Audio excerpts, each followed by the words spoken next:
Hello students, मैं Nivedita Daripa, PGT physics, GM+2 high school Ramgarh. आज मैं क्लास 12 साइंस का जो पहला यूनिट है इलेक्ट्रोस्टैटिक्स, उस पर जो टॉपिक है main Gauss law and electric flux, उस पर डिस्कशन करूंगी। इसके पहले वीडियो में हम लोगों ने इलेक्ट्रिक फील्ड के बारे में डिस्कस किया था, कूलम्स लॉ भी डिस्कस किया था। तो नेक्स्ट जो है हमारा है गॉस लॉ। इसके पहले जो कूलम्स लॉ हम लोग डिस्कस किए थे, कूलम्स लॉ जो it is applicable to find electric field at a point due to point charge. Coulomb's law की सहायता से हम किसी भी बिंदु पर इलेक्ट्रिक फील्ड निकाल सकते हैं due to a point charge. एक पॉइंट चार्ज के चलते जो भी इलेक्ट्रिक फील्ड होगा उसको हम लोग निकाल सकते हैं।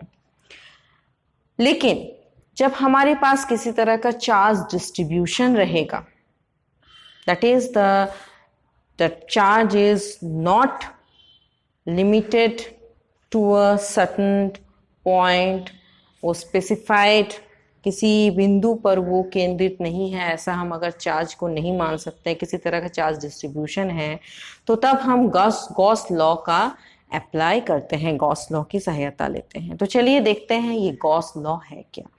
पर गॉस लॉ जानने के पहले हम लोग को एक और फिजिकल क्वांटिटी के बारे में जानना होगा, जिसे हम कहते हैं इलेक्ट्रिक फ्लक्स। इलेक्ट्रिक फ्लक्स, जिसका हम सिंबल, ये जो नोटेशन यूज करते हैं, फाई। अब इलेक्ट्रिक फ्लक्स होता क्या है? The total number of electric field lines cross the given surface normally is known as electric flux. Electric field lines, किसी भी इलेक्ट्रिक फील्ड को हम रिप्रेजेंट करते हैं बाय इमेजिनरी लाइंस, जिसको हम इलेक्ट्रिक फील्ड लाइंस कहते हैं। और इलेक्ट्रिक फील्ड लाइन से हम उस फील्ड के बारे में जानकारी प्राप्त कर सकते हैं। तो अब किसी इलेक्ट्रिक फ्लक्स को हम क्या कह रहे हैं? किसी इलेक्ट्रिक फील्ड में अगर हम कोई सरफेस को रखें, तो उस सरफेस से कितने electric field lines, the total number of electric field lines cross the given surface normally, perpendicularly, कितने इलेक्ट्रिक फील्ड लाइंस उस सरफेस को परपेंडिकुलरली क्रॉस करते हैं, उसे हम इलेक्ट्रिक फ्लक्स कहते हैं। चलिए इसको कैसे हम लोग व्यक्त करते हैं देखते हैं, तो ये और क्लियर होगा हम लोग को। जैसे कि ये फिगर देखिए, ये फिगर में हमने उन लोगों ने क्या किया है, देयर इज अ सरफेस, ये कोई सरफेस है जिसका एरिया है S, ठीक है, कोई सतह है जिसका एरिया है S। इसे हमने इलेक्ट्रिक फील्ड में रखा है। इलेक्ट्रिक फील्ड, ये पैरेलल सेट्स ऑफ इक्विस्पेस यूनिफॉर्म, ये इलेक्ट्रिक फील्ड लाइंस रिप्रेजेंट करते हैं कि ये यूनिफॉर्म इलेक्ट्रिक फील्ड है, ठीक है। तो इस इलेक्ट्रिक फील्ड में ये हमने सरफेस को रखा। अब तो इस सरफेस से क्या होगी, ये इलेक्ट्रिक फील्ड लाइन क्रॉस कर रहे हैं, ठीक है, इस सरफेस को क्रॉस करने से पार हो रहे हैं। तो इलेक्ट्रिक फ्लक्स हम किसे कहते हैं कि कितने इलेक्ट्रिक फील्ड लाइंस क्रॉस करेंगे नॉर्मली, नॉर्मली माने हो गया परपेंडिकुलरली, कितने इलेक्ट्रिक फील्ड लाइंस उस सतह को क्रॉस करेंगे। तो चलिए कैसे हम लोग इसको कैलकुलेट करते हैं। तो ये जो एरिया हो गया, इसमें हमने पहले देखिए एक स्मॉल एरिया माना है, जिसको हम डिनोट कर रहे हैं DS, जिसको हम एलिमेंट्री एरिया बोलते हैं। अब ये DS एरिया जो है, आप पहले निकालते हैं हम लोग DS एरिया के थ्रू कितने इलेक्ट्रिक फील्ड लाइंस क्रॉस कर रहे हैं, फिर हम टोटल सरफेस के लिए निकालेंगे, ठीक है। तो यहां पर देखिए DS, यहां पर हम लोगों ने एक, देखिए अगर ये एरो देखिएगा, DS जो है perpendicularly acting perpendicular to this vector, तो DS जो है इसको हम लोग बोलते हैं area vector.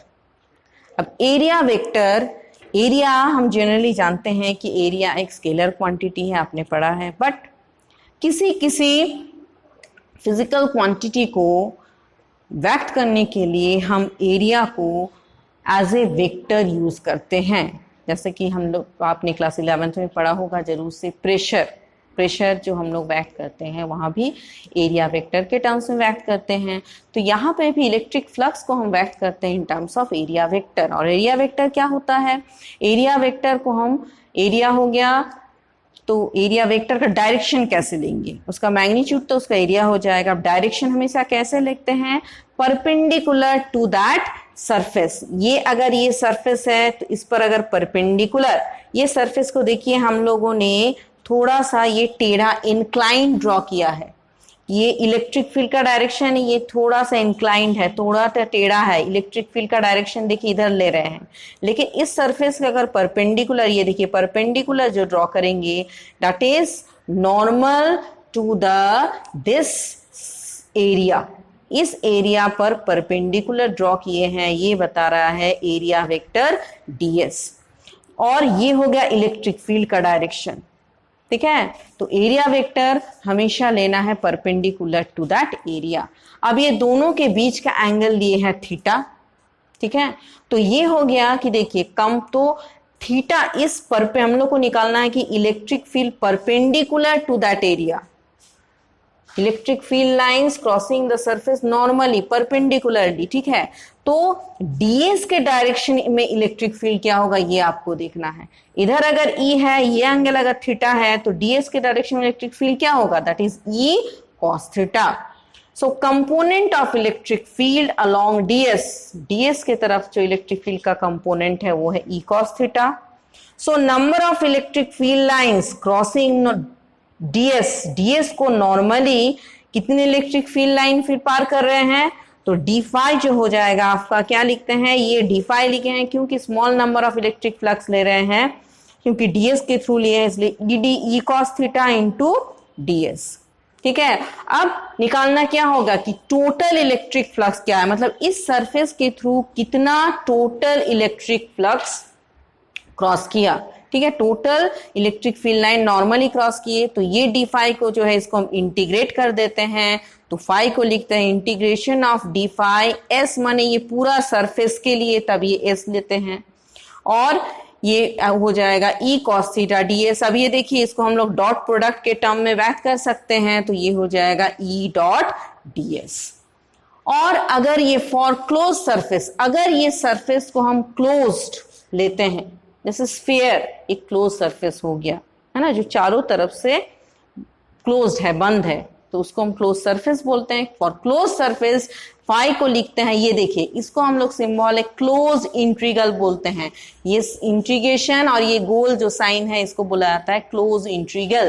Close integral over the surfaces, पूरे सरफेस के लिए, ये हो गया ई डॉट डी एस। तो ये जो फॉर्मूला है this is for electric flux, ठीक है।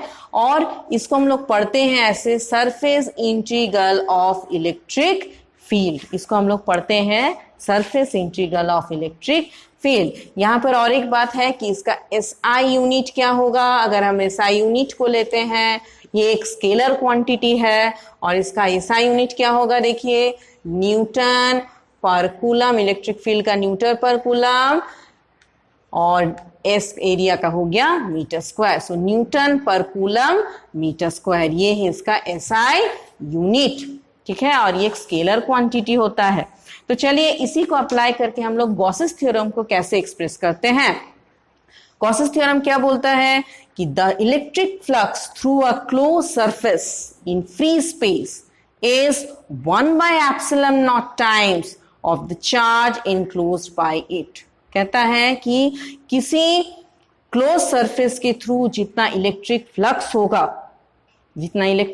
होगा इन फ्री स्पेस वैक्यूम में, तो क्या हो जाएगा, that is 1/ε0 times of the charge enclose by it. मतलब वो क्लोज सरफेस जितना चार्ज को इनक्लोज किया है उसके 1/ε0 गुना होगा, ठीक है। इसको अगर मैथमेटिकली हम एक्सप्रेस करते हैं तो देखिए फाई हो गया इलेक्ट्रिक फ्लक्स, और अगर वो क्यू चार्ज को इनक्लोज किया है वो सरफेस, तो उसका 1/ε0 एप्सिलम नॉट टाइम्स होगा ये इलेक्ट्रिक फ्लक्स। इलेक्ट्रिक फ्लक्स का फॉर्मूला ये हो गया, तो इसको हम लोग यहाँ सब्स्टिट्यूट करते हैं, तो close surface integral of electric field that is equal to Q by epsilon naught. ये है आपका गॉसेस थ्योरम का, गॉसेस लॉ का मैथमेटिकल एक्सप्रेशन। और इसके आगे हम लोग इसका जो है एप्लीकेशन पार्ट है उसको हम लोग डिस्कस करेंगे।